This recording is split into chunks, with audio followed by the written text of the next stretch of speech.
Okay, thank you very much. Thanks, everybody. Tom, do we have any apologies? Councillor Gant sends his apologies. So there are meant to be 5 of us. We're waiting for Councillor Hall. Duncan Hall. Okay, thanks. Any declarations of interest on the part of panel members? No, that's great. I will turn to you, Tom, just to summarise your very nice suggestion on the work plan. We were talking before the meeting started. In January, there's nothing on the forward plan, i.e. stuff that's going to Cabinet, that is relevant to the Finance and Performance panel, which means that all we would need to do for that meeting is sign off the Budget Review Group report to go to scrutiny and then on to Cabinet. So it'll be a fairly short meeting. In February, there are some items coming up on the forward plan, but so Treasury Management and Capital Strategy.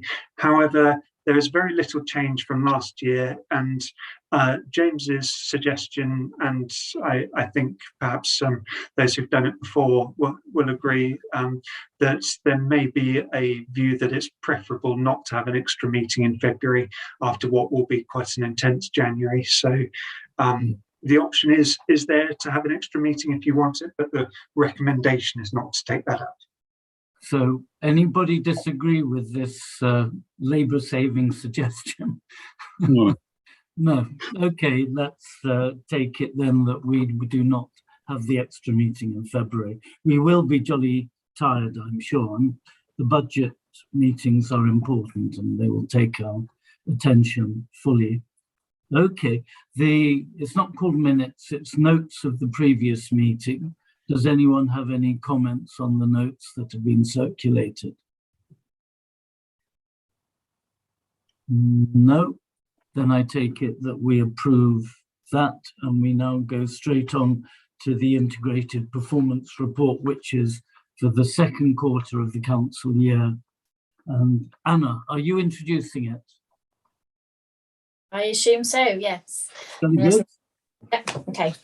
Thank you, Chair. So, as you quite rightly said, this is the integrated report for the second quarter of the financial year, which covers finance, risk and corporate performance. But as always, I'll concentrate on the finance element and less so on the risk and corporate performance.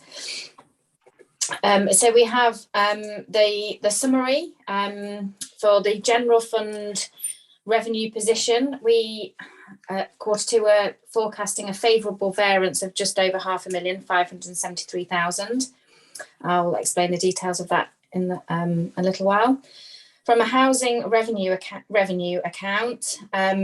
they were forecasting a very small adverse variance of just 29,000. So that's just a very small variance. The capital programme, we are forecasting a current position of £146 million to be spent in the current financial year. We have had some slippage in the first 2 quarters, and that in the second quarter was approximately £28 million and a marginal overspend of just £37,000. From a performance perspective, we've got 23 corporate indicators, 11 are green, and we've got nothing that's amber and 3 are red. And from a corporate risk perspective, we've got 3 red corporate risks. So going into a bit more detail on the general fund, as I said, we're projecting just over £500,000 favourable variance at quarter 2 across a number of service areas. Again, still a lot of this is due to sort of the fallout of COVID, but I'll pick out some things that are slightly different. Yeah. Okay. So, yeah, on housing services, we've got a favourable variance of 470,000. This is due to we put aside some budget in the last budget round for Canterbury House and YHA, which is not required because we've got some external grant. So we've released that budget into this financial year. We've also seen a change in car parking income. So previously we had been forecasting a deficit there, but we are seeing that in most car parks, city centre is sort of kind of coming back up to a level, and we're seeing that the park and rides are the ones that are not coming back up to the same level as we've seen before, but we are seeing that they are coming back. So we're sort of still looking at that, but we're thinking it's going to level out for the year. And we're also going to be expecting a refund on the business rates for the decking in that area. Okay.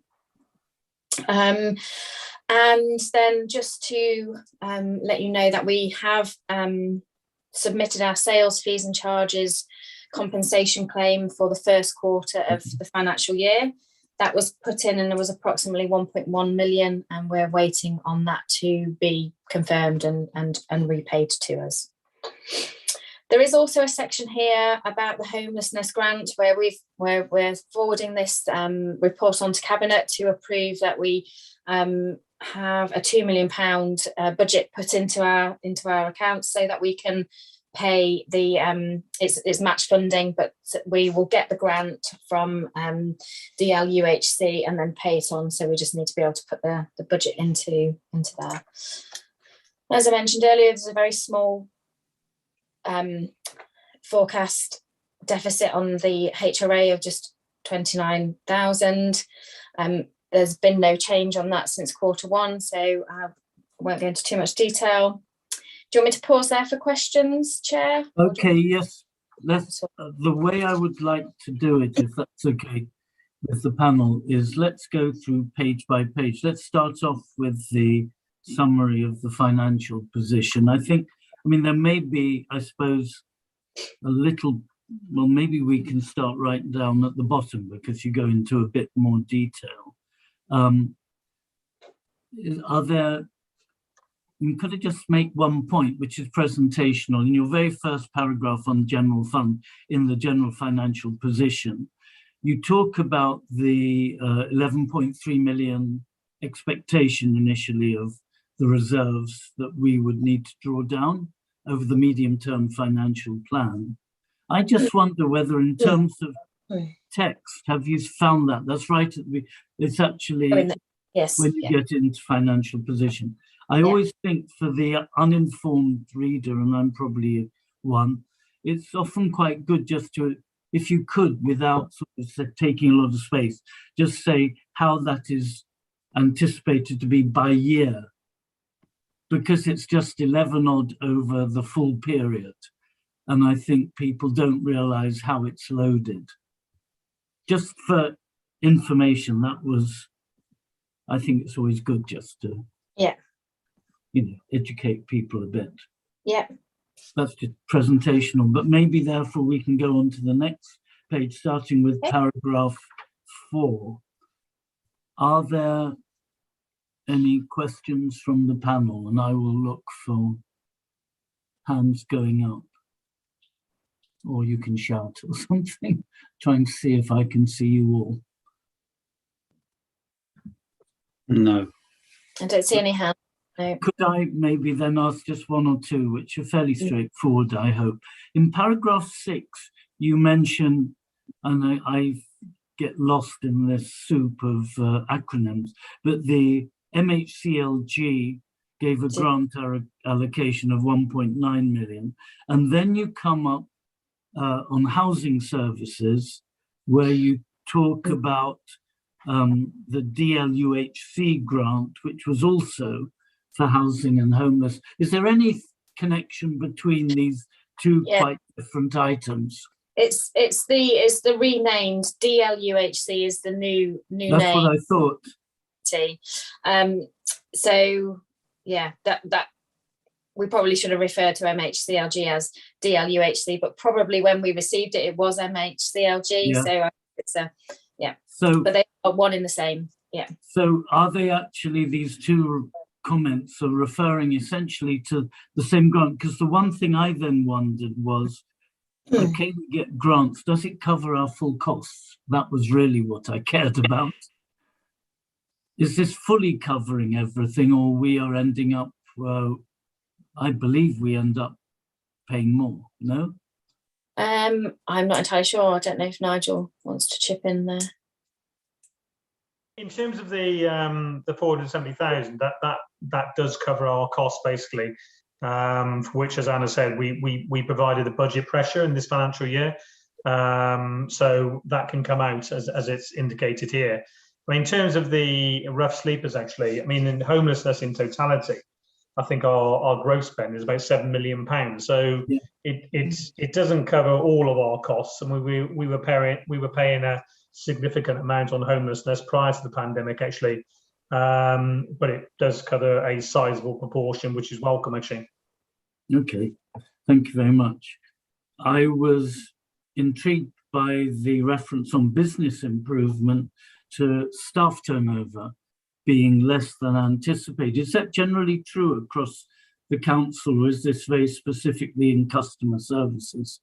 If I'm honest, I don't know about across the services, but particularly in customer services, what we generally see is quite a high level of staff turnover, because the staff come into customer services, they learn about the organisation, and then they take different roles within the wider organisation. So we generally see a higher sort of turnover in that service area. And we haven't seen that as much over the last sort of 12 months or so. I don't know what our stats are on staff turnover at the moment, but we can certainly find that out for you. Okay, no, I just wonder whether this is a significant, I mean, in a way, it's nice at least that the people have stayed, but on the other hand, you know, if it wasn't in the budget, I just wonder whether this is a more general issue.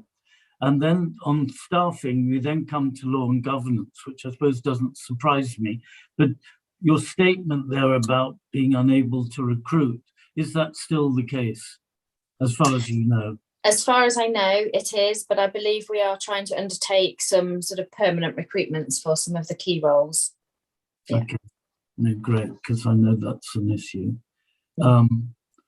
Otherwise, on, I won't ask about the QL and house in HRA, but coming down, and I just want to be sure whether this was a misunderstanding. You come down paragraph 11, dwelling rent. You talk about a 1.11 million reduction in rental income, partly due to some development schemes. And then you say, and the use of a higher inflation rate when setting the budget for the rent increase. I would have thought the higher inflation rate does actually bring in more, not less revenue. I was just trying to understand. Yes, and I think that's absolutely right. And it's so the slippage of the development schemes is a higher figure, and it's brought down by the use of the incorrect inflation rate. Ah, okay.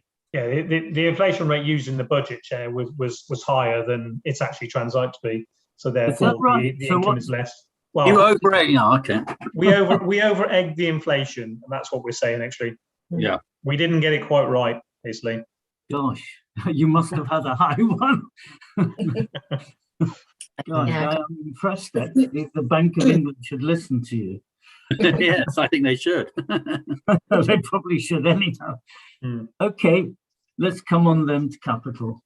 I think Chris has got his hand up. Oh, sorry, I didn't. I now can see. Thanks very much, Chris. Yeah, sorry. It's just if we're on page 14, I just had a question on paragraph 8 on the sales fees and charges claim, just around how confident we are that that claim will be successful, and whether there's any risk that it will be not successful in full. Difficult to say. We've made a claim on the same basis that we made claims for the entirety of last year, and they have all been paid in full. So from a confidence level, I would, hope that they would follow through on the same principles. We do have to do a reconciliation return, which is due by the end of this month. So I think that's just their final wrapping it up. But we've done it on the same basis, so I would hope that we would receive that.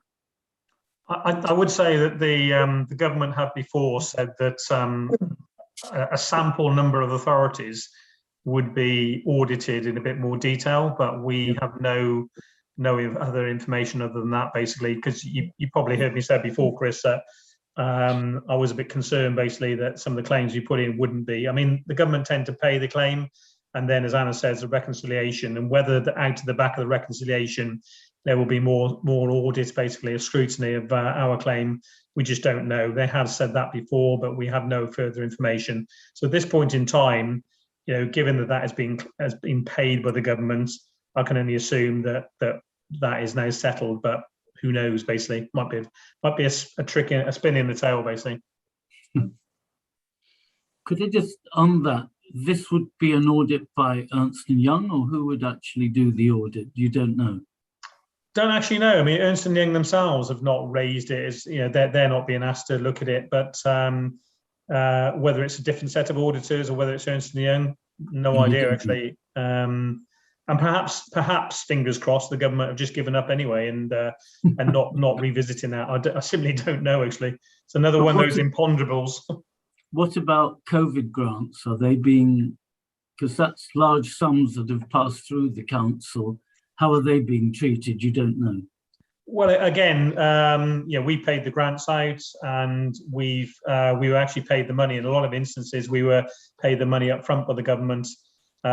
We've done sufficient checks and balances in terms of when we were paying the grants out to businesses, as I've said before. Actually, I've no reason to believe that the government are going to sort of have a look at those or reopen those. I've probably got less reason to think they'll reopen those up than they will with this particular grant, which is for the city council's purposes, as opposed to the other ones, which are for business purposes. Yeah. The government did say that they have, again, trailed in the press. They have expressed their concern about the amount of fraud that's gone on around the payment of business grants in particular. And I think that to some extent vindicates whether this city council was, in terms of we were on the naughty step of the government for late payments because we did it properly, as opposed to some local authorities that simply threw the checks out the door basically to businesses who weren't even trading pre-pandemic. So and now the government is saying, surprise, surprise, there's some fraud in the system. So it is interesting how they spin that one out. Thank you. Okay, sorry, if there are no more then on general fund and HRA, shall we go now to the capital? Yes, thank you, Chair. So we started the year with 186 million and then had our carry forwards, which increased the budget to just over 196 million for the year. And then we have had slippage up to the end of quarter one, and we've had further slippage of 28 million in quarter two, giving us a forecast at the moment of 146 million. There's some key schemes that have slipped this time. East Oxford Community Centre, that's a project that's been delayed due to needing to decant the current tenants. Then we've got Bullingdon Community Centre as well, which has got slippage due to the need to carry out surveys and engage with an off-site fabrication manufacturer. So some issues with that. The affordable housing supply, we've slipped 3 million in line with changes to the Oxfordshire Growth Deal programme. I'm just picking out some of the big ones. Yes, 1 to 3 Street is a construction, and we've had some issues with the ground conditions work, so we've had to, so that's delayed. They're all projects that are ongoing, but they're, because they're such big projects and they can be impacted. The regeneration property, £7 million slippage. That was a capital scheme with £20 million in it. There's an expectation that we'll spend 13 million of that this year, and then we will slip the remainder because it's about buying big properties, so it's hard to do that.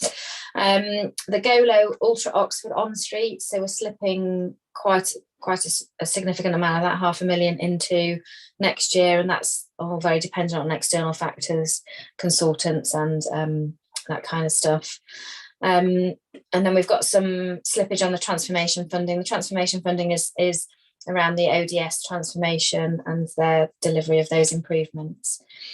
And then moving down to the HRA capital, biggest element of slippage is the properties purchased from OCHL. We referred to that in the revenue commentary, and that's one of the reasons we've got slippage on the income, but there's £10 million slippage because of the completion of the sites that the HRA are going to be buying from OCHL.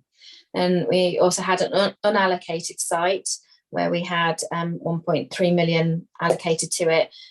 There's been some changes in the programme and the allocation of the developments that we're going to do. So that is now been taken out, and that money kind of recirculated back into the other developments. And then we've got a note here around sort of the overall capital programme, and just trying to look at that. Whilst we've got a budget of 143 million, if you look at the spend, it's actually quite significantly lower than that. But this is just pulling out that 20.9 million of it is loans to the OCHL. So they will happen in big lump sums. Then there's 35 million in the HRA, which is about purchasing homes from OCHL. Again, that will be a large transaction in one go. And then we've got 13 million in general fund allocated to regeneration, which is what we've just talked about, is buying a particular, maybe one big purchase or a couple of significant purchases. Yeah. Any questions on that? Thank you very much, Anna. Let's go down, let's start then with paragraph 13. Well, I mean, it's the general fund. Are there on that one page 15, are there any questions from panel members? I just wonder whether yes, the provision for using for reallocating the general fund money, because it seems there's an awful lot of slippage there, and other projects should perhaps have a reserve list of projects to bring forward to use up some of the money. It seems we're not optimizing what we can do. I won't answer. I will ask Nigel. Do you want to give an answer? Yeah, I think this is slippage, and slippage means that you're still going to spend the money. So we can't actually divert the resources elsewhere, because we are still going to spend the money, albeit not on the same profile and within the same time period that we originally said. So Nigel, the money is still needed. Can I come back to you on some of that? I mean, I'm particularly thinking about the regeneration property. You've got 7 million slippage due to no further opportunities. I mean, maybe that's obviously a fund, but maybe the definition of what regeneration property might be could change, or a different allocation of that, because that's for purchasing stuff. I mean, basically, it's preferred. Yeah. I mean, with the changes in the PWLB rules, where we borrow to finance capital expenditure, we are now needing to go by a set of criteria that the government brought in. So it's made it a lot harder to actually undertake work of this nature. The £7 million, you'll see in the budget paper actually that you'll discuss later. You'll see we've added that to another 13 million. So in the budget paper, you'll see there's a £20 million allocation in the budget basically for further property purchases. So we do intend to undertake more regeneration, and there will be more schemes that will become available. But at this point in time, we've only got one scheme, which is on the blocks at the moment, actually. Hence why we needed to slip the 7 million. But you'll see in the budget paper, we've added another 13 onto that to bring it back to the £20 million. And we would wholly hope to get another regen scheme out the door between now and the next 4 years, actually. Thank you. Just for information, is that one scheme on the blocks? Is that the Boswell's scheme, or is that? No, it's not. It's an additional one, Chair, actually, and I'm not sure how far that's developed. So, I just wanted. Could I just remind panel members that we are in open session? So no, that's what I just wondered whether it was the one. It's not Boswell's, Chair. Whether it was in the public domain. Sorry, no. I didn't know that. Any other questions? I've got one or two, but from panel members, I'm looking, I can't see any hands. So if I may, on the slippage in the growth deal programme, we have government's permission. I'm just concerned we're not going to lose the money or be penalised for slippage, are we? My understanding on that one is that we won't be. In fact, there's been a bit of a change around in terms of the funding of that programme. the government of they moved the goalpost to a certain extent, and indeed some of the grant monies won't actually come from Growth Fund. They'll come from Homes England, and we're in the process of securing those grant monies. So the slippage there basically is well within the parameters basically of spending that money. So we might not necessarily get the money through Growth Deal as it happens. We are searching another avenue and fully expect to get reimbursement of the same amount of grant monies, albeit from Homes England as opposed to from the government via Growth Deal. But it's not yet a done deal. Not to my understanding, no. And there's no penalty that you're aware of, because Not I that I'm know aware of. it's been discussed in the past. Not that I'm Okay. aware of, no. Okay, good. On 1-3 George Street, I have to confess I'm astonished about not knowing about ground conditions. We've owned it for ages. We've been trying to redevelop it for quite some years. I mean, it just seems very odd. They suddenly discovered ground conditions anyhow. I mean, you won't know the answer, but No. I feel that is slippage of sort that shouldn't happen. Mm. Do you have any explanation? I'll take your word for Anna? it, Chair. I don't know. Yeah, I don't know the detail behind the ground conditions works, I'm afraid. Okay, no, it's just a surprise. On the Gulo, I think we have had it down as slipping for some time, and then you did at least explain. I wondered what was external, and you said it's consultants. I mean, Yeah. surely you can hire consultants for doing ultra low charging, no? I think originally we slipped this project due to internal resources. So we had some issues with project managers and then sort of internal resources. Yeah. And now I think we've kind of moved on, but we've got some external factors that are affecting the project. Really? Yeah. I think given our ambition, it does seem rather shameful to be slipping on one of the pilot projects for actually rolling out to charging of electric vehicles. Then on the next one, this is slightly more nerdy question. On the motor transport vehicle, I believe I'm right in saying certainly ODS and maybe OCHL, do they actually rent in some way, lease vehicles from the council? Are we talking about council vehicles or are we talking about ones we are buying for the companies? So the capital programme, the capital budget is from the council, is owned by the council. So the council purchase all of the vehicles. However, ODS do that on our behalf. So the motor transport officer sits in ODS, and then ODS lease all of those vehicles from us because 99% of the vehicles are used by ODS. Yeah. There are a very small handful that are used by the council officers. So the slippage is essentially that ODS hasn't wanted the vehicles quite as early. Is that correct? I think some of it's about what sort of specification do we want for some of these vehicles. I think some of the sort of electrification That's what I wondered. Of vehicles and things is still in play here on what we want to do with the replacement vehicles.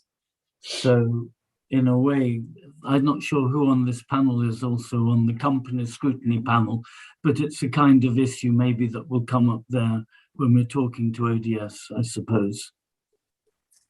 Yes. Because it's not really you're passive in this in a way. Yes, yeah.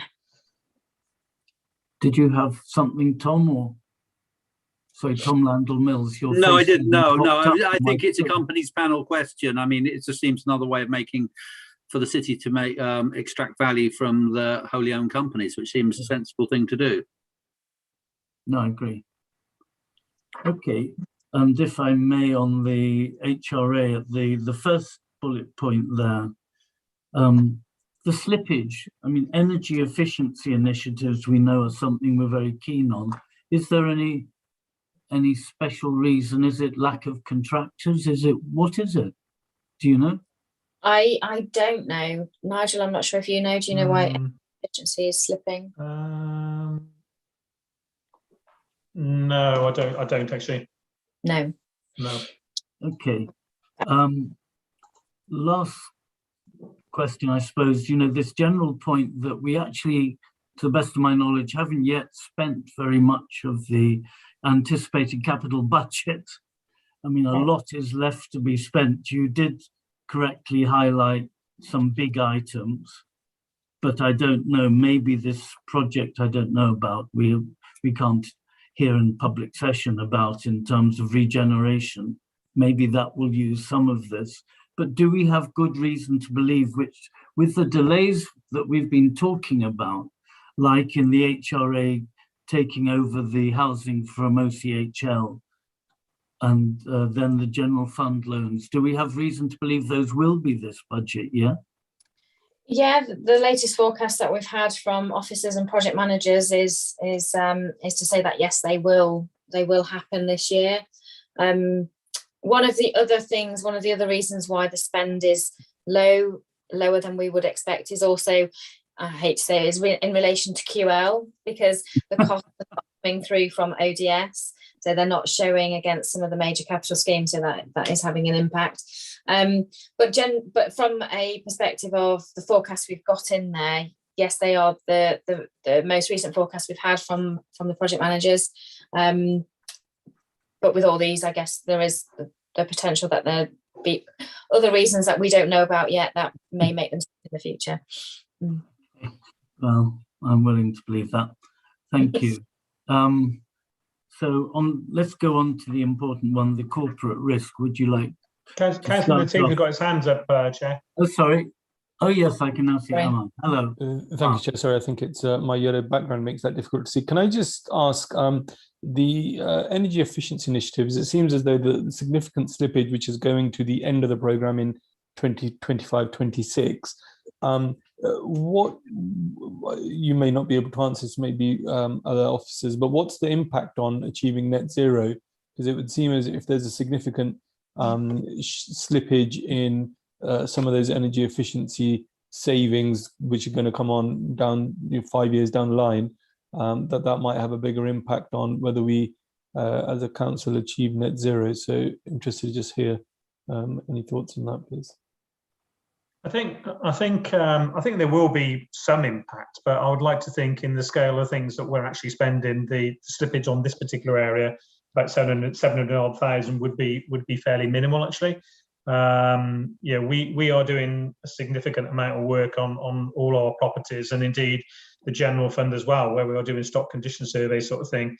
We're doing significant amount of work, and within the HRA, the Housing Revenue Account itself, over the next 10 years or so, we've got about an extra £50 million in for retrofits and also regeneration. So I think in context, whilst it's unwelcome that any slippage, certainly in this area, basically, I don't think it should have that significant effect on the council's trajectory to net zero, actually. Thank you, Nigel. Okay, thank you very much. Anything else? I'm looking. I can't see hands, but I can't see them all on my screen. Okay, thank you. So let's go on then to first the corporate risks, please. Yeah, so here we have the corporate risks. So as I mentioned earlier, there's 3 red risks. One relating to housing and the key priorities around housing, ensuring housing delivery and supply. The second one's about economic growth and relating to local, national and international factors which are adversely affecting the economic growth in the city. And then the negative impacts of climate change, as we've talked about, reaching net zero. So they are our 3 red risks. And then from the table in paragraph 18, we can see that the number of risks haven't changed from quarter 1 to quarter 2, and we've had one amber risk reduced down to green. I'll go on to just quickly talk about the performance risks indicators as well, please. Yeah. So from the performance indicators, there's 3 red corporate performance indicators. One is around the council spend with local businesses, including SMEs, where our actual was at 35.05 with a target of 45. So we're working on that. It remains below target, but we are expecting it to reach the target once we've got an average for the whole year. Then the next one is So the top one was including SMEs for across all the companies. This one is excluding ODS and OCHL, again below target, but again the same principle applies. We expect once we've got an average for the year that we will hit that target. And the final one is the number of people in Oxford estimated to be sleeping rough. So we've got an actual 27 against a target of 17. Whilst the number fluctuates, this is the target that has 17. Which is very similar to what we had back in August, and they are continuing to work on that as a team. Thank you. I'm first looking to see if, let's start off with the corporate risks. Any questions? Maybe I have one. I would suggest, especially given the latest arrival of yet another variant, I mean, I probably would have thought we should put COVID as a separate red risk. I mean, I know it affects the economy, it affects all sorts of things. I don't know if the other panel members agree, but Yes, I think you're right, James. Yeah, I agree. I think that's sensible. You know, I fear it's going to be lurking there, sadly, for some time. It'd be lovely if we could downgrade it, but because I mean, the other thing is inflation and all those sort of things, and Brexit type issues, which are going to be how those impact on the city. Well, they may be our economic growth. I mean, they do talk of inflation, labour market supply, that I mean, I suspect that could capture those. It's just COVID is a much more tangible thing in terms of well, partly tourism, but not only that, people using park and ride, people working in the city, and what we get from local businesses in rents. So if I could make that suggestion, I don't quite know how one identifies a new risk, but I would suggest we add one. We can look at that, Chair, in the audit and governance when we take the report on risks. So Bill will presumably look at that, Bill. Yeah. Okay, so we don't need to go via cabinet. That will be picked up through other means. Yes. Yeah, indeed. Thank you. Gives you yet another thing to do, Bill. Any other comments, questions, or let's go on? Could I ask a sort of arithmetic type question? Anna, you first got a 35.05% with local businesses, but that, I imagine, I'm now trying to understand it, 35.05, which presumably included ODS and OCHL. Are they seen as customers of the council or not? I mean, are you just saying in the first block, you are looking at council plus OCHL plus ODS and their proportion on local business? Is that correct? Yeah, so it's the council spend and ODS spend and OCHL spend with local suppliers. Yeah. Okay, and then it's almost identical then to the next percentage. Pretty much, yeah. Do you have, which I thought we also were interested in, and maybe we have it elsewhere, how much is actually on SMEs? Not to hand, but we have got it, Chair, but not to hand, but we have got it, yes. Okay, I'm not sure the order you popped up on my screen. Chris, then Amma. Chris. Yeah, just while we're on this topic, actually, I guess we've talked about this indicator quite a lot on the panel, and I guess my question is really like what's underlying that? What do we think is underpinning that?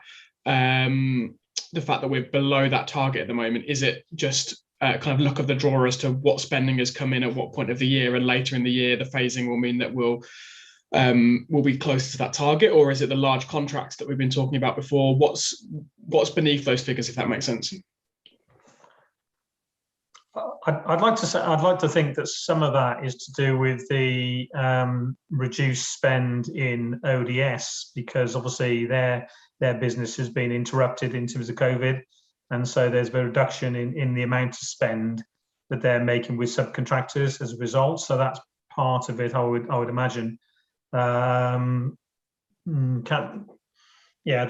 might be the main reason, but yeah. nothing else sort of springs to mind at why that would be. But equally, we do believe that we will get back on track to the target that we set ourselves, which is by the end of the year actually. So we think we will be actually by the year end, because essentially it's about percentage as well. So the percentage shouldn't vary that much basically. But there's no doubt that the amount that we're spending has been suppressed basically, mainly because the spending within ODS has been suppressed. Okay, thanks. Amma. My question was relating to the third performance indicator. So if there are other comments regarding the first two, I'm happy to hold off or happy to go with my question, whichever you prefer, Chair. Why don't you go with your question? Yeah, it was just that the numbers 27 against a target of 17, and it's, as the report says, that target, the level has been almost consistent since early August, and I think it's now in the public domain, so I'm okay to say in an open meeting. But we obviously had the sad death of someone who was part of the homeless service. And so I guess the question is twofold. One, are we confident that we are, as a council, doing everything we can to try and bring that figure down? Because if we have a consistent level of homelessness, the suggestion may be that there could be more that we're doing, although I plead ignorance in not knowing exactly what new measures could be taken that aren't already being taken. I'm sure colleagues who are working on this are working fairly hard. The second side to that question really is that if we are confident that we're doing everything as a council that should be being done, are we do we feel that having an indicator read at 17 is sensible if we're going to consistently miss that target? So really just on those two related points, please. Thank you. I will ask how the target, and this has come up in audit and so on, which used to look at performance. Would you like to explain, Nigel, how the targets are set? Could I interrupt, Chair? So yes. I think it might be helpful if I take that question. There is a housing and homelessness panel meeting next week, and if I take that question directly there, because there is a housing performance report where the right people will be at the meeting to be able to answer in more detail. So I'm happy to take that away and pose it from this group if you'd like. No, thank you very much, because then it would be in the right forum. Thanks very much. But could I ask Nigel still, we have these targets, that's part of our performance brief. Yeah. Would you like to describe the process, please, for those who are not familiar with it? Yeah, so in terms of identifying what our corporate targets, there was a round of discussions with heads of service who go through all the services and identify what they believe to be the top targets within the individual services. Those targets are then scrutinised by the corporate management team to then decide on what we would put forward as the top 2 or 3 targets in each of the areas. That is then subsequently put forward to Cabinet, and that then forms part of the business plan and objective setting that the Cabinet sort of undertake. So they are a bottom-up approach. I mean, in terms of whether 17 should be a target, I am aware that certainly in terms of homelessness, there has been a recent peak in homelessness, and Tom's recommendation to go to the Housing and Homeless panel is a good one, because I think you will hear there basically that there has been a spike in the amount of homelessness that we're experiencing, and we are taking on additional properties basically as a result. So I think there is quite a widespread interaction of all those factors, and as I say, perhaps the Housing and Homeless panel will be better placed to go into that in a bit more detail. Thank you. Any other ones? I'm just looking at whether we're meant to note, and then I was thinking a bit, do we have recommendations? But any other questions from panel comments?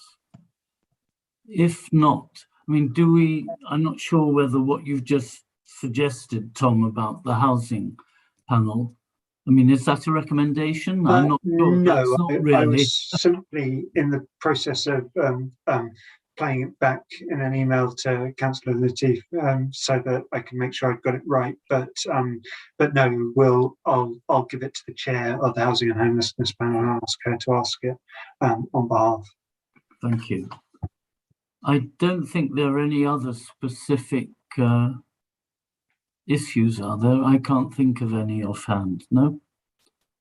For recommendations. So may I ask us, can we please note this report and, well, recommend it goes on to Cabinet? Thank you. Thank you, Chair. Thanks very much. So let's go now to the Treasury Management with, I assume, is it Bill who's going to be introducing it? Yeah. That is, Chair, yes. Okay. Well, first thing, this is a report for noting. I think the key thing for the panel to note is that the Council has complied with all Treasury and prudential indicators for the year to date. Other things really to bring to your attention is around paragraph 4, which sort of links back to the previous item, that the overall kind of borrowing and investment budget is beneficial by 211,000, and there's a number of factors there due to external borrowing being lower, consequential reduction in minimum revenue provision, because borrowing was lower and some of that would have been internal. Then there's additional investment interest, etc. So there's a number of items that kind of flow in to that figure, and that's picked up as well. It flows through to the monitoring, which you've just seen in the previous item. I think really, I mean, there's an economic overview. I think I'll leave it for the panel as to if you actually wanted to ask any particular questions on that. But I think important for councillors to note is that the property funds have recovered since the beginning of the pandemic. NCCLA is actually now higher than it was pre-pandemic. Lothbury is not quite as high, but it is on its way up there. And also an associated one is we've got some investments in multi-asset funds. And I think the important thing there is to note that we're getting a dividend that's at the level that we expected, because these are new investments. And also that the principal value is actually on the rise as well. So these funds were selected on the basis that they were going to give us probably a more moderate level of investment income, but balanced off with maintaining the capital levels. And that, at the moment, that's exactly what these two funds are doing. So really, I haven't got anything else to add unless there are specific questions that the panel would like to ask on this. I am looking to Tom Landell-Mills.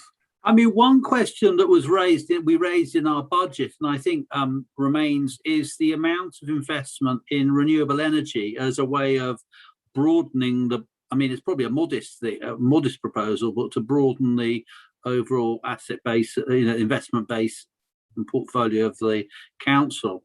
And part of that was predicated, I mean, I think it's probably arguably the right thing to do, but in terms of a business case, that was slightly predicated on a concern about the collapse in or reduction in value of the property service. And I wondered how you think this impacted on that concern.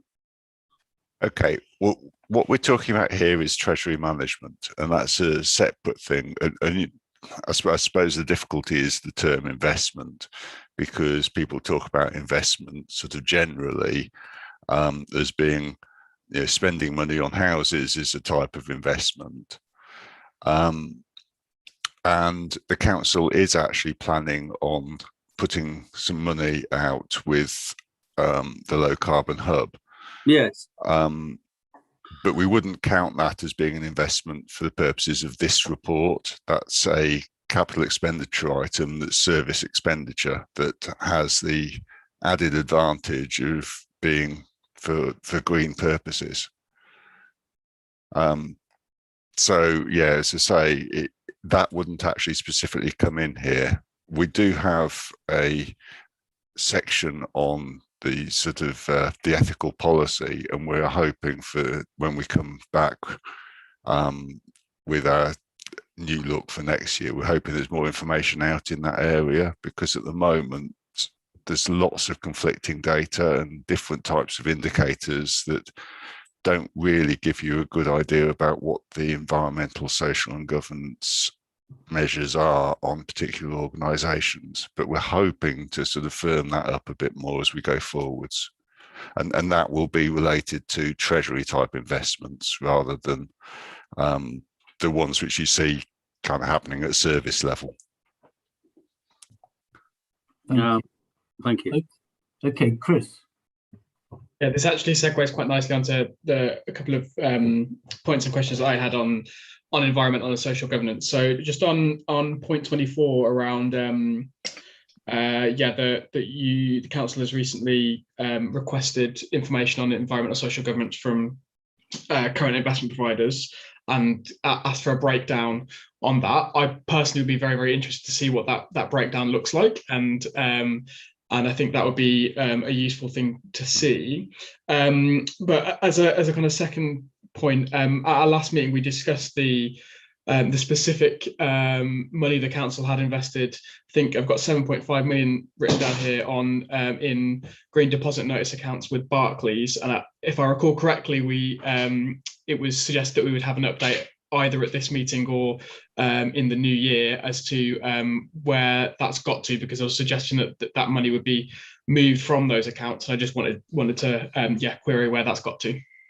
Yeah, okay. Well, on the first one, yes, we're happy to bring forward information, but as it will have the sort of local government health warning of the fact that it's not consistent, that it tends to be, rather than it being a kind of definitive measure, which is what you'd really want out of these things, it's more of a narrative about what the company or financial institution does.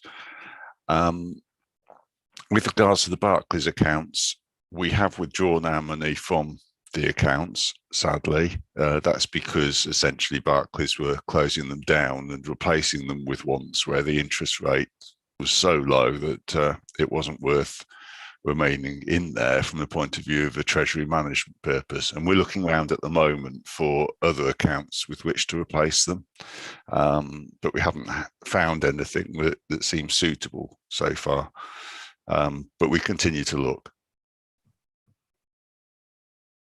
Thank you. Does that answer your question, Chris? Yeah, you happy, Chris?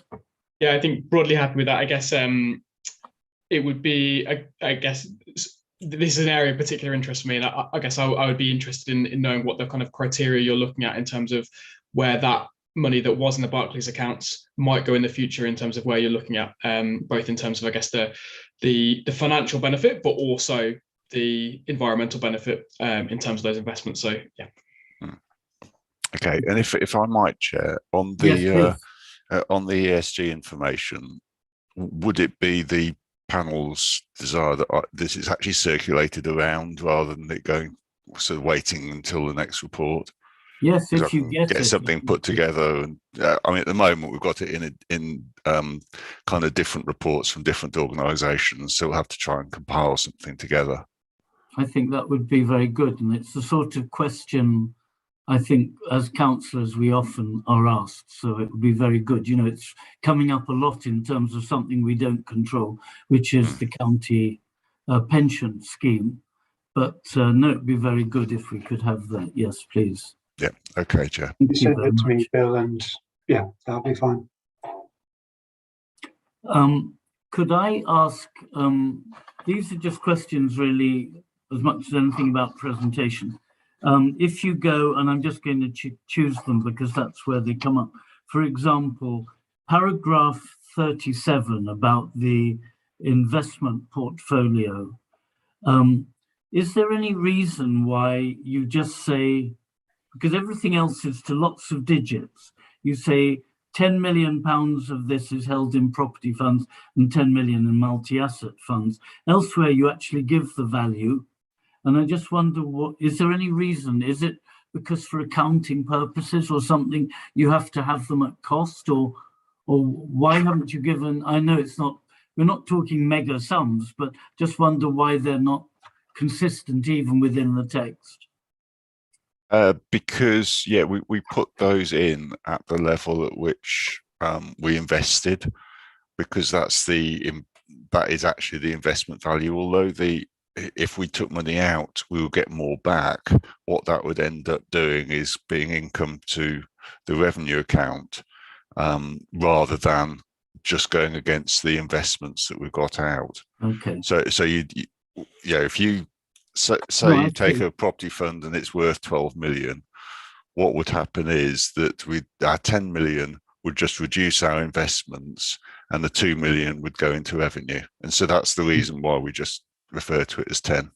No, I wondered, because this actually comes up also later. I probably won't find the page, but where you were talking about, I was quite intrigued. I think you have explained it earlier, about how, and it sounds as if there's a 5-year period, but thereafter, and I assume it's central government trying to keep an eye on local authorities, changes in the value, whether it's property funds, whatever. If they go up, we would have to report it, but if they go down, we would have to, if you like, reduce our revenues accordingly. You basically marking to market each year. Is that going to be, or is it somehow averaged over a period? No, Chair. Well, it's the first one that that based on the value of the property funds, that's what you would hold in your balance sheet, and the balance would go into the revenue account.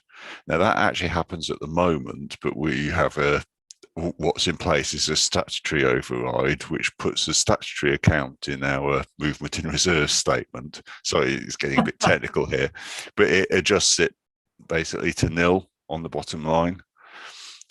Once the statutory override's gone, then that won't happen automatically. And it would then be the council's choice as to what to do.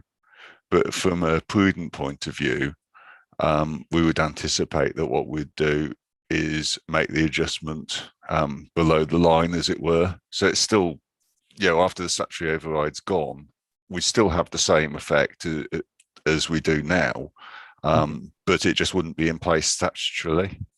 Okay. No, it's just, thinking about it, at least to a layperson, that if suddenly, for whatever reason, property prices fell sharply, would this cause a serious problem in terms of our ability to set a budget in the following year? Potentially it could, if local authorities have gone into property funds probably later than this council, and therefore they haven't built up the sort of historic buffer that the council's got, then it could cause issues going forwards. Yeah. What we have the benefit of is we've had a number of years of property value increases, so that although in theory it's possible, it's less likely because we've got that buffer that you won't go, or you're less likely to go below the actual investment value. No, I can understand. A last question, which is also related in a different way to property. You mentioned the real lettings property fund, which is treated, because it's related to housing and homelessness and so on, it's treated, you state, as a service. I'm trying to find the words, but it's a service expenditure. Do we actually gain, is there any capital upside for us? I mean, how is it? I know it's conceptually different, but is this, if you like, sharing in property values or not really? That is not what this is about. I just want to understand. Yeah, the primary reason for it is service related. We do get an income as a council from it, capital value wise, it's actually currently slightly below the investment value. Main reasons for that are that the sorts of properties that are being purchased and being used for homeless purposes, they don't gain much value because of the rental values that are being charged, but also it's the cost of having actually found and then acquired the properties. They're all being borne, I suppose, in a way by our investment. Whereas when you've got a big property fund, they tend to have enough value in there that they can kind of manage those ups and downs within their portfolio. But we started from scratch with the National Homelessness Property Fund, so the capital values are still slightly lower than the investment amount. But we get what I would call nomination rights or something, so that in return for that we do have property for homelessness. Yes, we are able to use the property for the purposes of Oxford's homelessness issues and to put people in there, and the purpose of them is to put people into the properties, a lot of them families, and find a way to get them kind of into normal housing going forwards. So it's a sort of halfway house almost. That's people have got themselves into trouble, and there's a housing association that works with the fund and obviously the tenants to put in support so it can make their lives better going forwards. No, that's what I had hoped. I mean, it sounds a very good scheme. I mean, we get other benefits, nothing to do specifically with any financial return. Yes, that's correct. No, thank you. Are there any other questions, or may we now thank you very much and note the report and allow, well, Mike, I see, is joined in, and Emma, I assume, is also, am I right? Is Emma here also for the assets? Emma is here also for, yes, so she's here for Jane. Great, because we've been talking about property, now we're coming on to corporate property. Would you like, this is a big subject actually, would you like please to introduce it, Emma and or Mike? Yeah, I'll introduce it. We're bringing forward here to Cabinet in December the asset management strategy for the next 10-year period, 21 to 31. Slight change of approach from kind of previously. We previously had a 5-year plan, and distinction here between plan and strategy. So we've gone for a longer term strategy with sitting behind it a plan document, which is a much more dynamic and kind of flexible management tool that drives out performance targets and drives management of the projects and individual projects and the change that comes behind it. I think probably to say that the strategy is not a radical change from what we've done before, but it's incremental in its approach.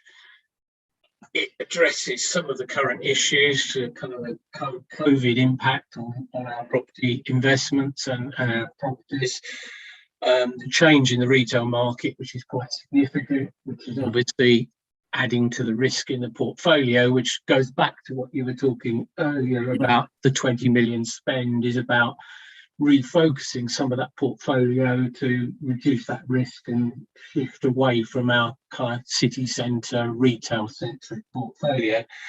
And also the strategy kind of addresses the climate emergency and our kind of drive towards zero carbon and kind of the actions that we need to take. Probably a critical thing to say is that this is all within the kind of medium-term financial plan, so there's no actual additional spend or budgetary impact identified through the strategy.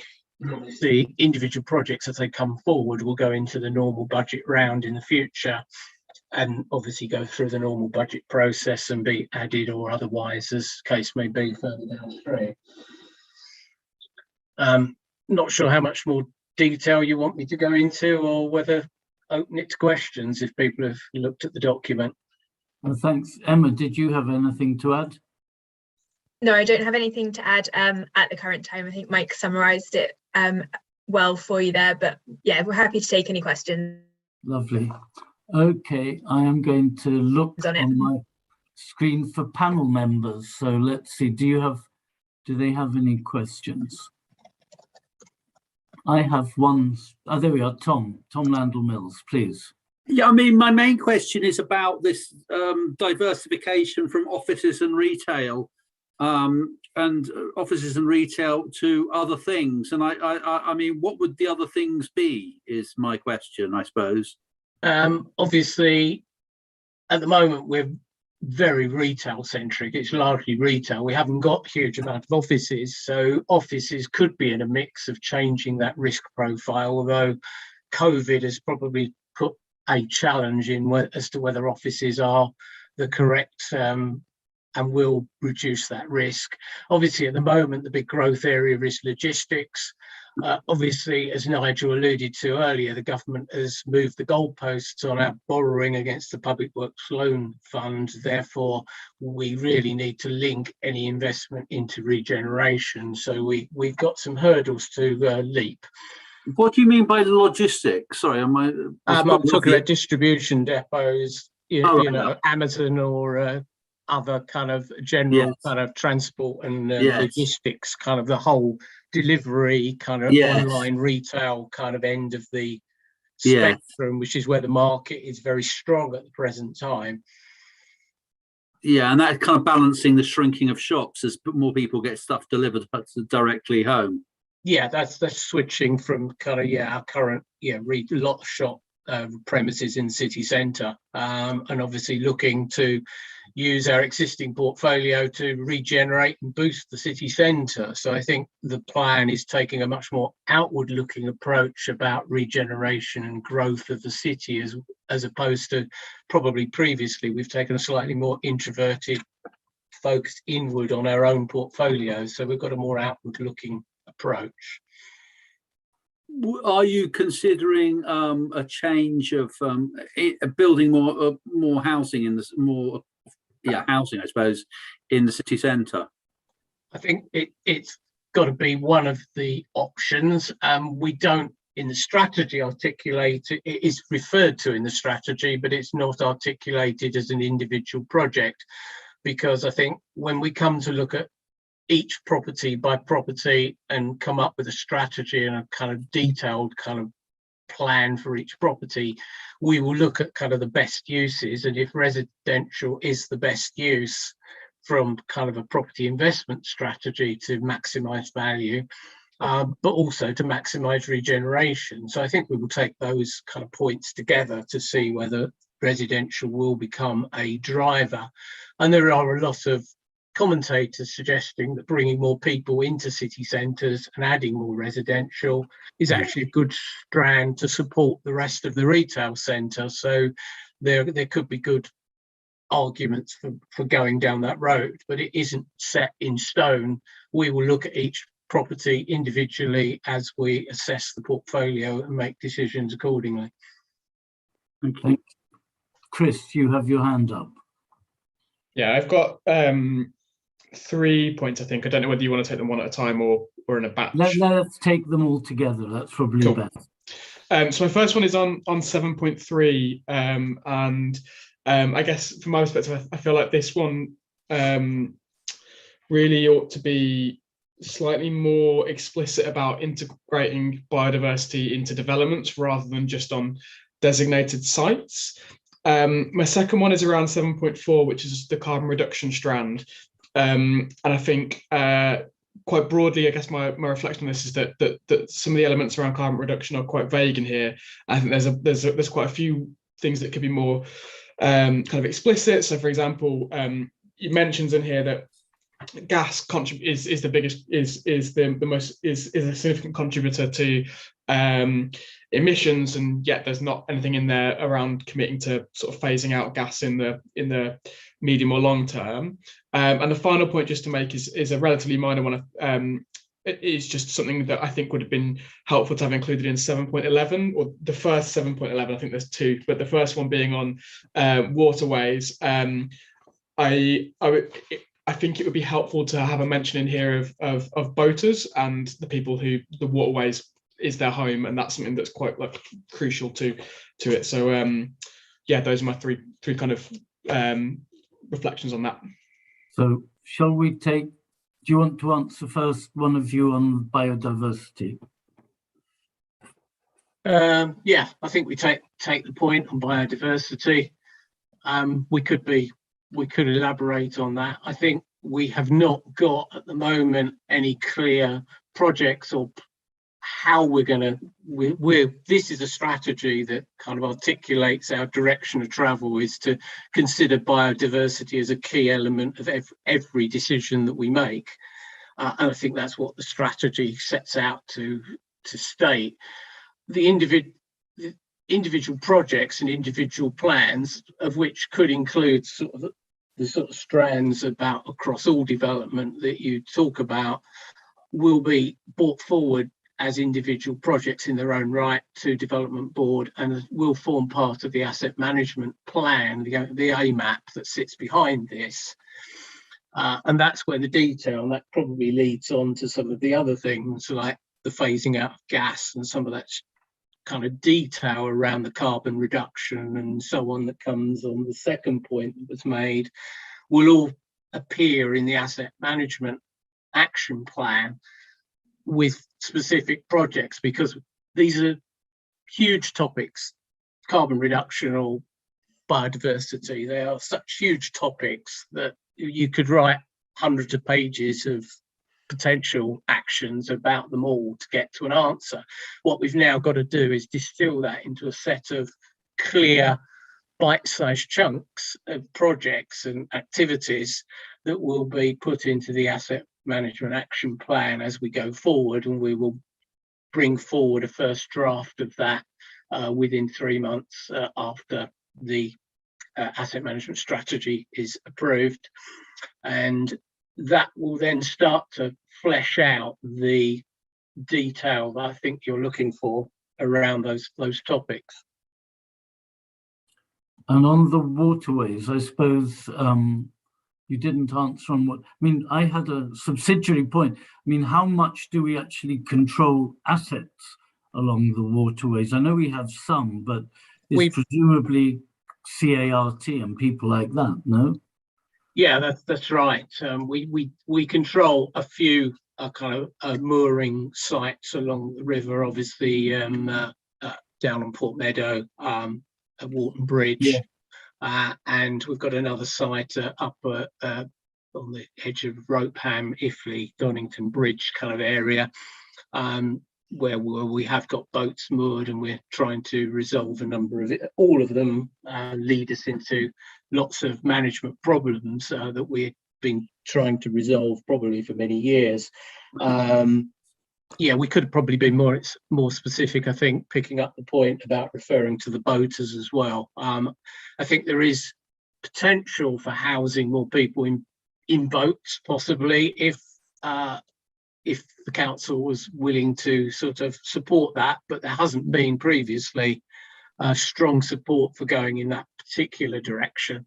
I think there's been a view perhaps that the housing created is not of a high enough quality and standard in a lot of cases, and has not been part of general policy, but certainly we can support it more. Thank you. Just to add to Mike's point as well, on the waterways, again, kind of decisions will be picked up within the sorry, my internet connection is terrible today, but just picking up on Mike's point is that the specific actions relating to moorings and waterways and things will be picked up within the asset management plan, and the strategy is just that higher level view. Thank you. Tom, you had your hand up.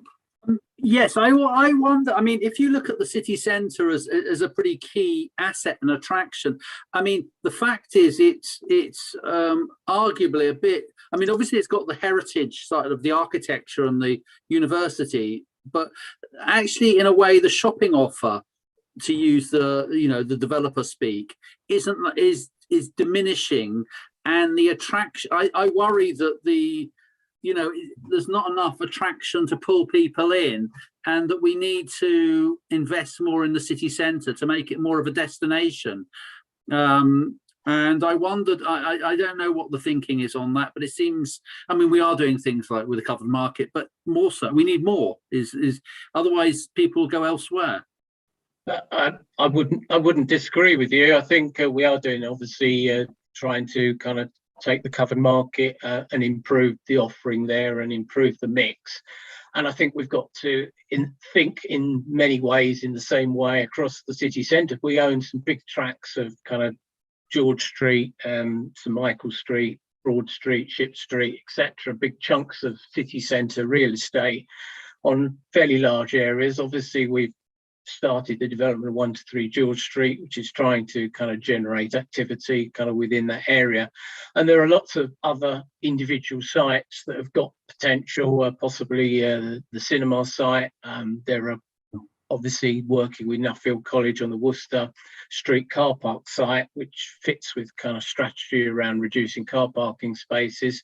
There are a number of key sites around the city centre, and I think this was where I was saying that the strategy has a much more outward looking, so we should be looking to see where the regeneration opportunities are from our own portfolio to drive some of that change that you're talking about, which responds to that shift in the retail market, but also addresses making Oxford a better destination for everybody. Obviously, Westgate has been a big draw. There's still improvements to make, but we need to address it across the whole of the city centre and look at that offering as a whole and work with everybody to bring that forward. Lastly, but not least, is we have got a whole series of policies which are coming through in different ways, but basically we're trying to push cars out of the centre, and more space will become available for things. Obviously, we've got something like St Giles.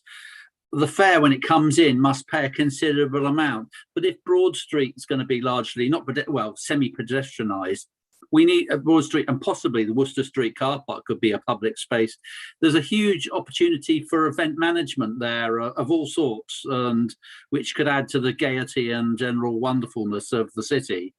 And I wondered how that is featuring in the city centre strategy. This is the asset management strategy. So this is about how we use our assets, obviously kind of the spaces between them, like Broad Street is a public highway at the moment, are slightly outside, but we are bringing that into the thought process so that when we're looking at how do we generate the best income and the best tenant mix on Broad Street with our properties, how do we draw people in by other things, as you say? It could be pedestrianisation of Broad Street, and obviously there's been recent initiatives down there recently in the earlier in the year where it was greened up with kind of garden space, etc. And there are other initiatives around that can all but come into play. Thank you. Thank you. Were you going to put your hand up, Emma, or not? You looked as if you were itching to do so. No, sorry, I'm just struggling with my internet connection. Yeah, don't worry. That's fine. Okay. Could I just ask 1 or 2 points? I mean, the first thing actually is, how many of you are working on this plan? Because if you've got to do it in 3 months and you are covering lots and lots and lots, how many of you are you taking people from the planning team? No, I think it is a question. I think we've raised it ourselves about the level of resource. We have what I would say the section which is section 9, I think it is, at the end of the strategy, articulates a lot of things that are happening and a lot of things that are coming forward, and that will largely populate a lot of that first tranche the first draft, because we know those things have already gone through development board. They're in the pipeline, and they will articulate and come forward. And we've drawn very heavily by consultation right across the organisation into all sectors of the organisation to pick those points up. So we're being supported by those kind of service lines, and not all the work is resting on us in corporate assets, or on me or Emma specifically. But yes, you are absolutely right. There is a big piece of work to do over the next 3 months, and we've got to build that into our kind of service planning and make sure that we deliver at least the first draft. But I think it is not just a one-off. This is ongoing, an iterative process, so that month on month new projects will come forward, things will be added, projects will be completed and drop off the asset management action plan, and we can chart progress against them as we move forward. Are we actually looking at the entire full-time asset management team, the two of you? To a degree, yes, we get support from Jane and from others, Chris Wood and others across the whole team. So it's not just us two. Probably I've had a longer term involvement with the last two plans before this, and the current strategy. So I've probably have got a lot of that kind of previous knowledge, and a lot of it will fall in my direction, I'm sure, alongside the rest of the day job. The next question I had is, a lot of what is being mooted, like city centre, whatever, change of use, regeneration, we can call it, to get funding. I mean, how much do you have to start to tweak the local plan? Changes of use and all the objectives there. I mean, do you need... it's set in stone at the moment. I just wonder how you coordinate with that strategy. And then in that particular context, city centre, we know, for example, that Lineker's just got 150 plus million from a Vietnamese woman. They don't have a big site. They're not going to expand there. And we know university seems to like expanding its students and other accommodation. I mean, there's a whole balance there to be struck. And as city, the council actually controls a lot of the most desirable, accessible sites within this. Are those the kind of issues you're if you start to stray there, I'm not saying you shouldn't, but it seems to me that there's an awful lot of other policy-related issues and constraints that you'd have to operate under. How wide is your freedom of manoeuvre? It's obviously the local plan went through kind of its kind of consultation process and timetable, which was very fixed and didn't entirely align with our asset management plan strategy kind of timelines. We did input into that local plan consultation at the time, so obviously bringing a lot of these thought processes into bear into the planning regime. Obviously the rest of the regeneration team are more focused directly on the regeneration and the city centre, also fed into that process at that stage. So yes, we are feeding into that process, and we will have a dialogue going forward. But yes, we obviously are to some degree constrained by the local plan and its current state, but that doesn't kind of rule out that we won't have certain thoughts and then work out how we could best develop those. No, I can imagine that. Okay, and then one last question, which you just say, this covers only the general fund property portfolio, and housing has its own asset management plan. Are you, once you've done all of this hard work, are you then condemned to doing the housing asset management plan? Luckily not. No, how the housing asset management plan falls under Stephen Clark and his team, and obviously there's a plan in place. I can't quite remember what the timeline on the housing plan is at the moment, but yeah, we have previously, not in the last iteration, which we sort of semi-separated out housing last time around 5 years ago.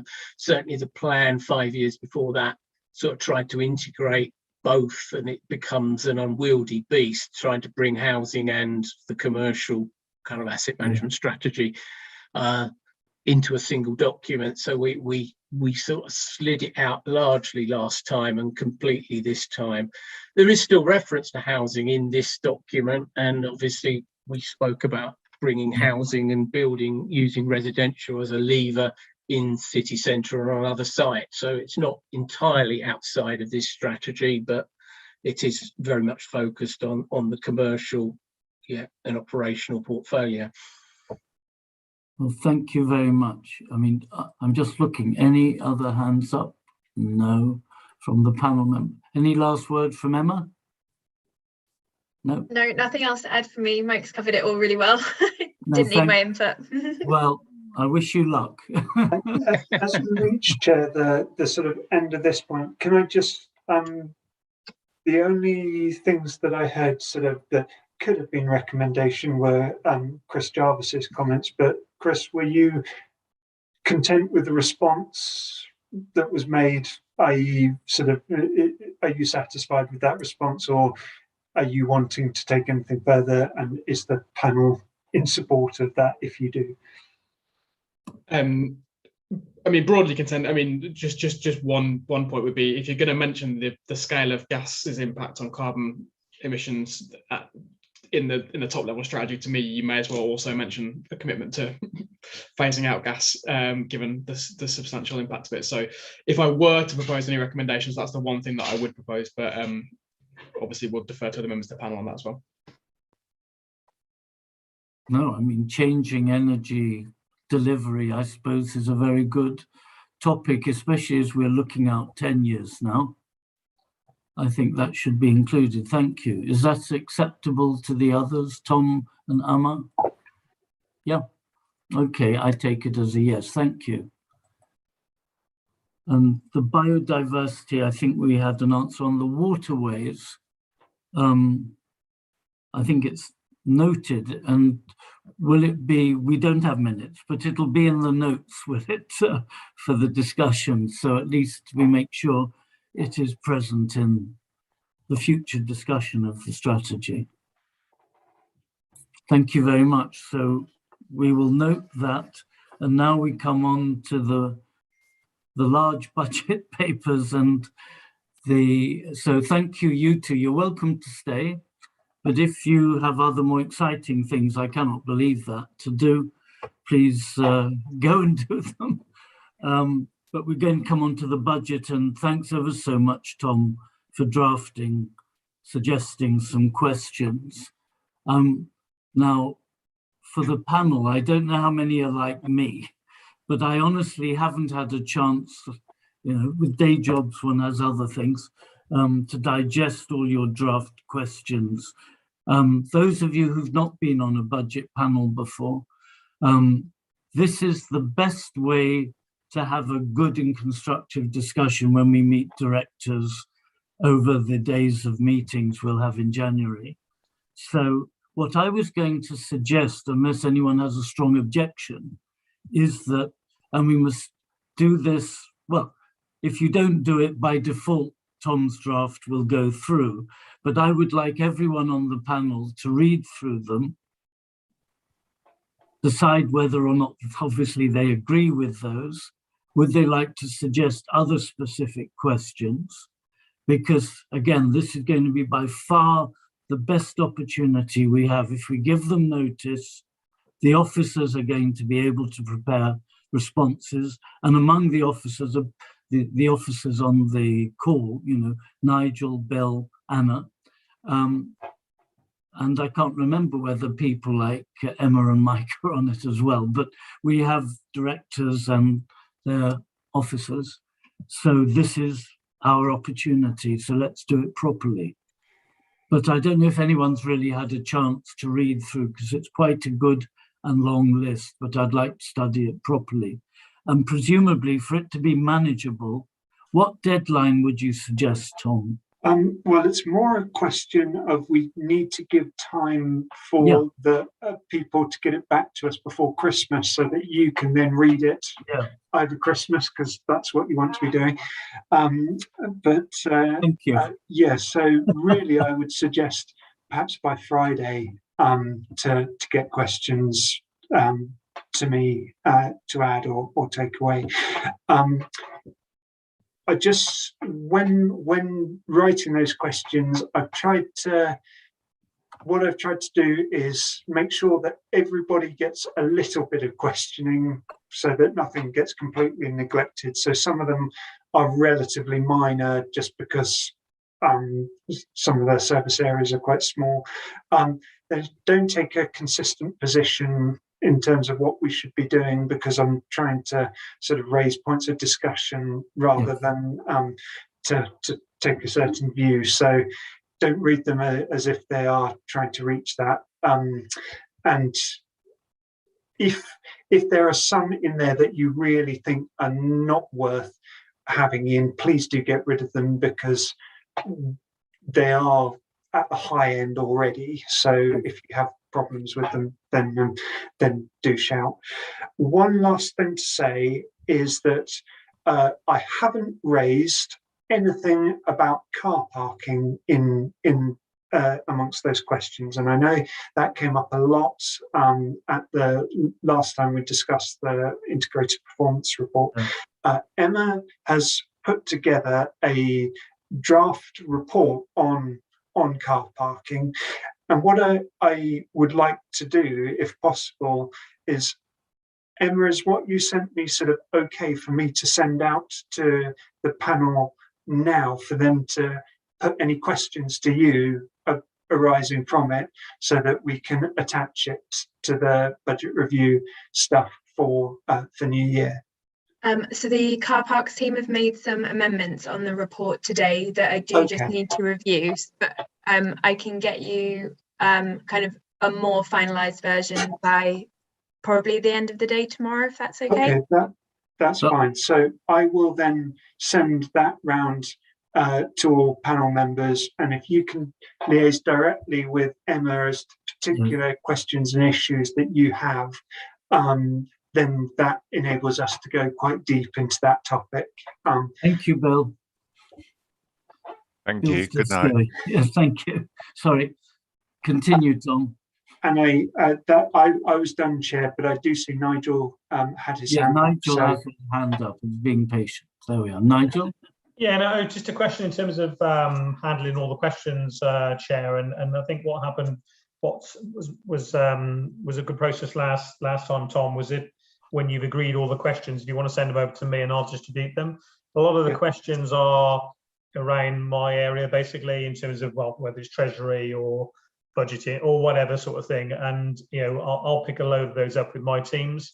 But where there are specifics, i.e., what's the draw on the homelessness reserve, actually, I can direct them accordingly to Stephen Clark or whoever, and regeneration type ones I can put in Emma's way or Jane. So if once you've agreed all the questions, send them to me and I'll push them all out, whatever deadline you're thinking about getting them back. If you want to write all that up, basically, I'll just make sure it gets to the right people, so that you meet those deadlines, which do sort of creep up on us quite quickly, especially when people start to disappear for the Christmas period sort of thing. But yeah, sooner you can get them to me, the better, I think. Okay, if the panel can get them to me by Friday lunchtime, I will make sure that I then send them on to Nigel for Friday afternoon. Could I make at least a request for me? I mean, I'm sure this is true of others. I have a day job, I believe it or not, I'm speaking at, and I've written 3 of them. I'm speaking at 4 separate conferences around the world this week, and they are incredibly time consuming. They're sort of all over the world. And so I don't mind doing work over the weekend, but would it be okay if we get them to you by Monday morning? Because I can't manage a Friday, and especially if Emma's sending us a wonderful document to review as well. Is that okay? That's fine, Chair. One last thing. Speaking to Chris Jarvis earlier in the week, he mentioned that it might be beneficial for new councillors who haven't done the budget review group to have a get together to explain a little bit more what we do. Is looking Tom Randall Mills and Amar as well. Amar's got his hand up. Maybe something would else. That be of benefit to you? And if so, then... Yeah, I find that. Well, I mean, yes, I'm always up for a heads up. Yeah, okay. I'll send something round via Doodle, and we'll find a date that's suitable for everyone. And I will try to join you if I can, because I I'll learn something. Amar. Yeah. My question was just to seek clarification on our homework.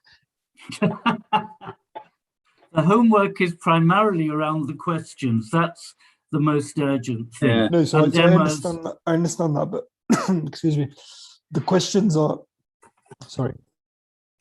Now have a drink. The questions have already been set, so are we proposing further questions, or are we decide whether we feel, and I don't think Tom would take it amiss, if there are too many or some that we really don't think, because we only have so much attention span of officers in our own time in January. So we don't want to overload people with questions.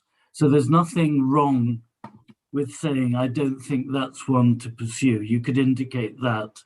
But equally, and that's maybe even more important, if there are questions, and maybe when it comes to having a discussion about how the budget panel operates, if there are questions that you're really concerned about that you don't feel have been picked up, because we are the group that is going to spend more time and trouble, apart from Ed Turner, I would suggest, in pondering the budget.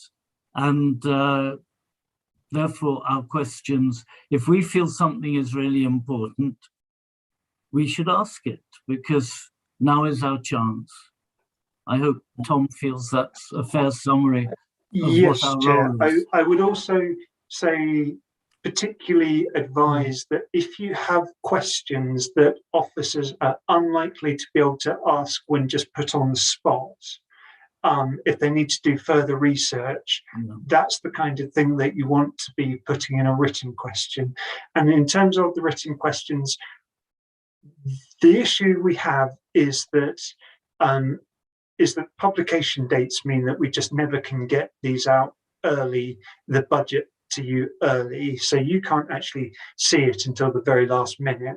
So I write some questions as a sort of first guess, but ultimately this is about the panel's ownership of what they want to be asking about. So you're at liberty to totally amend the list of questions. It's not fixed.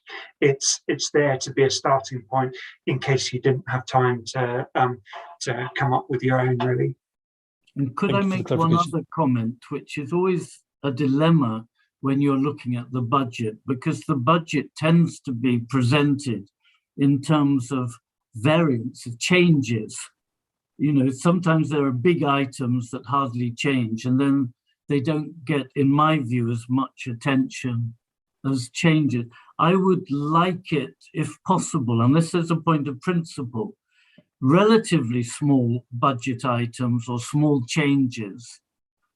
I don't want us to get bogged down in the minutiae of those when there are bigger questions that we probably should be, using our time more profitably. I think, I mean, sometimes you can go a bit down a rabbit hole chasing what actually are not terribly fruitful discussions about modest items. And where they are very parochial, which is fully understandable to your ward or your interests, again, maybe a bit of self-discipline so that we get the big picture, not too much detail. I hope you take that in the spirit in which I meant it. But, we only have so much time and so much attention span of everybody. and so we should use it as well as possible. I hope that is that fair comment, Nigel? Yeah, no, that's fair comment, Chair. Actually, yeah, you don't want to disappear into the minutiae, but you want the overall big picture, I think, actually. Yeah. Right. So I'm not, if that's okay, I know we've got large files to look at. I'm confessing I haven't done so this week, and the questions ditto, but the great advantage of this discipline of trying to get the questions reviewed and sent with our comments to Tom is that at least we should review what we've seen of the budget, and we should review the questions.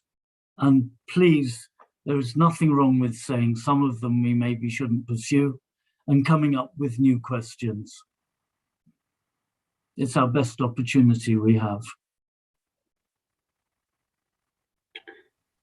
Thank you. Otherwise, I suppose we can go and agree on when we meet again.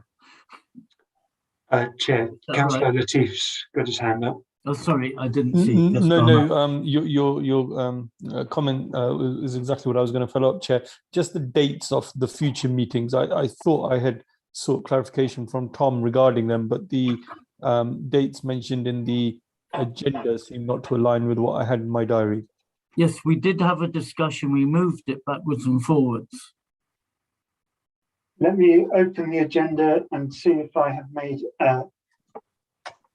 an error. If I have, then I apologise. Can you read out what's on the agenda, because it'll be faster than my computer waking up? So I think it says the 5th, the 10th, the 5th, the 6th, and the 10th, with a review of the 17th. And I thought we had agreed. That is an error. It should be the 4th. I apologise. And is there also one on the 12th? I thought had also been set. No, that was a date that we looked at, but decided not to pursue because we've got the other dates. Yeah, it is the 4th. Can you run through those dates again? Sorry. Yes, go through them again. 4th, 6th, and 10th, and then ideally a review on the 17th, but that is not absolutely necessary.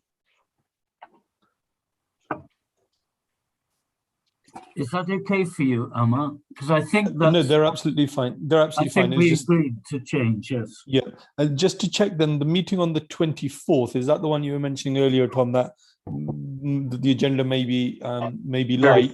Yes. And can I just clarify? Not a budget review group meeting. That is a meeting, a scheduled meeting of the Finance and Performance Panel. They're essentially the same people, but they are technically different things. But can I just clarify, on the agenda it says they need to be in person. Is that going to be an in-person meeting, or is that a virtual meeting like this one? I think that's a question to put to James, because previously we said that meetings of the Finance and Performance Panel would be in person, but if there's not much on the agenda for that, it might be preferable to do it virtually. Are you in favour of that, James? Yes, I mean, and I know that's probably the mood of the panel. So, and given that we have no idea what's going on with COVID, I think it's probably better safe than sorry. I do like meeting in person because at least you can see everybody and, you know, get a sense of the mood. But I think we are constrained. So that's confirmed. All meetings scheduled are going to be virtual. Then budget review and finance and performance, which the officers will appreciate, I'm sure. Okay. Well, we'll wait for Emma's paper. We will respond to you, Tom. We'll do lots of hard reading, and we will, just for this panel, get together again in January, just after New Year. But thank you all very much indeed. Thanks a lot, Chair. Thanks a lot. Thanks a lot. Thanks, everyone. Thank you. Bye. Bye-bye. Bye.